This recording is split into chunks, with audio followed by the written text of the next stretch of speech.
The moment you pulled the trigger on an MG42, every Allied sniper, every mortar crew, and every tank commander on the battlefield immediately stopped caring about everyone else around you. You were now the only target that mattered. And in the right situation, an open beach, a rearguard action, or a position that had just given itself away, the time between pulling that trigger and taking a round back could be measured in minutes. That is what it meant to be an MG42 gunner in the Second World War. We've all heard the stories about this weapon. Hitler's buzzsaw, the bone saw, a firing rate so fast that soldiers said it didn't sound like a machine gun at all. Just one continuous tearing scream that froze men in their tracks. You've heard about the 1,200 rounds per minute, the overlapping fields of fire, the interlocking positions along the Normandy coastline. But most of those stories are told from the outside, from the perspective of the men running toward it. Today we're looking at it from the other side, because being the man behind that gun was not the advantage it might sound like.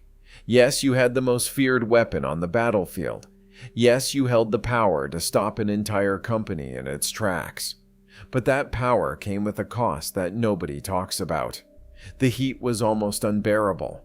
The targeting priority the Allies assigned to your position was absolute. And men in that role had a way of disappearing from the war very quickly once they opened fire. So let's start from the beginning and build the full picture. Because to understand why being an MG42 gunner was something close to a death sentence, you first need to understand what that gun actually demanded of the man holding it. The MG42 was the product of German engineers being told to do something that should have been impossible. Take the MG34, already the best general-purpose machine gun in the world at that time, and make it cheaper, faster to produce, and more reliable, while somehow increasing the rate of fire. What they came back with was a weapon that fired so fast the human ear could not distinguish individual rounds. Just one unbroken sound somewhere between ripping canvas and a circular saw cutting through sheet metal. Allied soldiers who heard it for the first time described a physical reaction they could not control. Hands frozen, body locked. The sound itself was a weapon. Roughly 1,200 rounds per minute, 20 rounds every single second. More than double the rate of anything the Allies had in the field. Against that gun, every Allied machine gun in the field felt like it was firing in slow motion. And yet, for all the terror this weapon inflicted on the men charging at it, the men behind it were living inside a very different kind of horror. If that's the kind of story you're here for, consider subscribing. We find the angles that don't get told. Here's the problem that nobody on the outside ever really thought about. Firing 20 rounds per second generates an extraordinary amount of heat. Not the kind of heat you feel standing next to a campfire. We are talking about metal glowing orange. We are talking about the barrel of the gun reaching temperatures that would blister skin in seconds if you made contact. The barrel on the MG42 had to be changed after roughly 150 to 250 rounds of sustained fire. At that rate of fire, 250 rounds lasted about 12 seconds. Not 12 minutes. 12 seconds. In a real engagement, where the gun was firing almost continuously to suppress advancing infantry, the gunner and his assistant were changing barrels constantly, sometimes every few minutes, over and over, for the duration of a battle that might last hours. And that barrel, when it came out, was not warm. It was not uncomfortably hot. It was a piece of metal that had been subjected to hundreds of explosions in rapid succession. The chromium-lined steel would be glowing. Touching it with bare hands for even a fraction of a second would burn through to the bone. This is where the asbestos mitten comes in. German machine gun crews were issued a heavy asbestos-lined barrel-changing glove. It was standard equipment for the assistant gunner, who was responsible for swapping the barrel, while the gunner kept his hands on the weapon and prepared to resume fire. The assistant would unlatch the barrel housing on the side of the receiver, extract the glowing barrel, insert a fresh one from the carrier, and lock the housing. A well-trained crew could do this in under 5 seconds. Think about what that actually required. A piece of metal that had absorbed hundreds of detonations in the space of 10 seconds, an asbestos glove, a latch, a practice motion, and 5 seconds of controlled movement, while men were advancing toward you, while rounds were coming back in, while your assistant was already loading the next belt. 5 seconds that had to go perfectly, every single time. But in combat, things did not always go according to training. The mitts were lost. They were destroyed by incoming fire. They were dropped in the chaos of a position being overrun and abandoned. They were left behind during one of the many times a crew had to quickly relocate to a secondary firing position. And when the mitt was gone, and the barrel needed changing, and there were hundreds of men advancing toward your position, you changed it anyway. Veteran accounts describe machine gun crews sustaining severe burns to the hands from barrel changes performed without protection. In some cases, the damage was permanent, skin and tissue that never fully recovered. Men who carried the scars of that decision for the rest of their lives, on both hands, from a single barrel change in the middle of a battle nobody writing history books ever heard of. But they kept firing, because that was the only option, because the moment that gun went silent, everything changed, and not in their favor. To understand the danger MG42 gunners faced, you need to know how both sides approached the problem of a machine gun nest. When Allied commanders planned any assault, a beach landing, a hedgerow advance, or an infantry charge on the Eastern Front, the first thing they identified was the machine gun positions, not the rifles, not even the anti-tank weapons in many cases. The machine guns first, because a single well-positioned MG42 could stop a company dead and hold it there for hours. Allied training manuals from the period were explicit about it. Machine gun positions were priority targets. When a sniper looked for a target, he looked for the MG42 gunner first. When a mortar crew received a fire mission, machine gun suppression came before almost everything else. When a tank commander spotted an enemy position with a MG42 in it, that was the first thing he put a round into. And the MG42 had one serious vulnerability that made this targeting priority devastatingly effective. You could hear it. The second AMG-42 opened fire. Every experienced Allied soldier within several hundred meters immediately knew exactly where that gun was. Not roughly where. Exactly where. The sound was distinctive and specific enough that soldiers who had been under fire from one before could triangulate the position within seconds. It did not sound like anything else on a World War II battlefield. Once that position was known, every available weapon that could reach it was directed toward it. Snipers were perhaps the most immediate threat. Allied and Soviet sniper doctrine both identified machine gun crews as top priority targets. And for good reason. A trained sniper who put a single round through the gunner did not just kill one man. He silenced the gun, at least temporarily. The assistant would take over, but now he was one man short and under the full attention of every Allied weapon that had already zeroed in on the position. If the sniper was good, and many of them were, he was next. Soviet snipers on the Eastern Front were particularly systematic about this. Soviet doctrine placed machine gun crews at the top of the target list, and there are accounts of sniper pairs working in coordination, setting up in concealed positions before an assault, waiting for the guns to open fire, then working through the crew methodically. Gunner first, then the assistant, then the ammunition carrier. By the time they were done, the weapon would be sitting unmanned in a position with no one left to fire it. Picture what that felt like from inside the nest. You open fire. Within seconds, you know every enemy who can hear you is now looking for you. You cannot stop firing. Stop, and the men advancing will close the distance. But every second you keep firing is another second a scope is finding you. The longer the engagement goes, the more eyes are on your exact position. And the sniper was just the beginning. A sniper could kill the man. What came next could kill the position entirely. Mortars were perhaps the greater danger in the broader picture. And here's why. A sniper can take out a gunner, but a mortar round landing inside or next to a firing position does more than kill the crew. It destroys the gun, collapses the position, and eliminates any chance of the reserve crew moving back into it.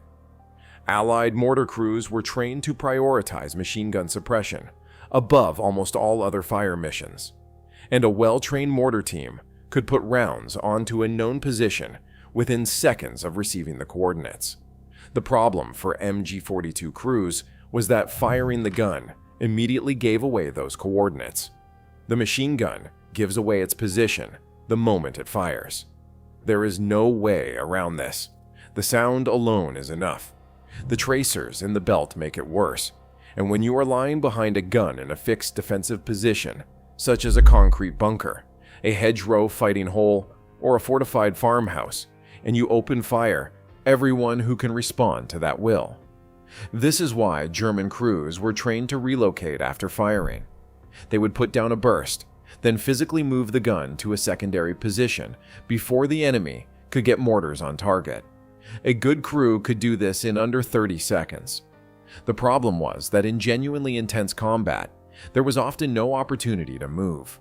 When assault teams were already at close range, and the gun had to keep firing to prevent them from overrunning the position, the crew was stuck exactly where they were, and the mortars were already in the air.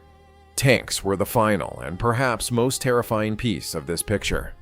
When armor was available to support an Allied assault, and the crew identified an MG42 position, they could simply put a main gun round through it from a range at which the machine gun crew had no effective way to respond. The German Panzerfaust and Panzerschreck could theoretically deal with Allied armor, but those weapons were in the hands of other infantry, not the machine gun crew itself. The gun team had a pistol and a rifle between them. Against a Sherman, or a Churchill, or a T-34 at 200 meters, that was nothing. There are accounts from Normandy of Allied tank commanders directing main gunfire onto known MG42 positions, while infantry assault teams used the noise and confusion to advance and flank. Tank fire drew the crew's attention. It suppressed their ability to traverse the gun. And infantry moving at close range during that window was one of the few reliable methods for overcoming a well-positioned machine gun nest. And the men in those nests knew all of it. They knew they were the most targeted people on the battlefield. They knew what happened when a mortar round found them. They knew what a tank round did to a concrete position. And they kept firing anyway, because stopping meant the position collapsed, the squad collapsed, and the defense failed. So what did this actually mean for life expectancy? In the defensive battles of 1944 and 1945, when German forces were retreating across France and back toward Germany, machine gun crews had a particular function. They were the rear guard. They would set up in positions that allowed the rest of the unit to withdraw, then lay down fire to slow the Allied advance. This was effective tactically and catastrophic personally. The crew holding the position while everyone else pulled back faced a very simple calculation. Hold long enough for the withdrawal to succeed, then either get out before the Allies overran the position, or do not get out at all. German military planners understood this from early in the war. Machine gun crews suffered disproportionate casualties compared to the rest of the squad, and the entire structure of the German infantry squad was built around that reality. You needed riflemen not just to advance under the machine guns covering fire, but to replace the crew when they went down. The assistant gunner's primary role was to feed the weapon, change barrels, and clear jams. But equally important was the expectation that at some point during a serious engagement, the original gunner would be hit, and the assistant would take over without breaking the rate of fire. If the assistant went down too, one of the riflemen stepped in. The gun had to keep firing. Losing it mid-engagement could collapse the entire position. On the Eastern Front, the calculus was even more brutal. Soviet assault tactics by the later stages of the war had evolved far beyond the human wave charges of 1941.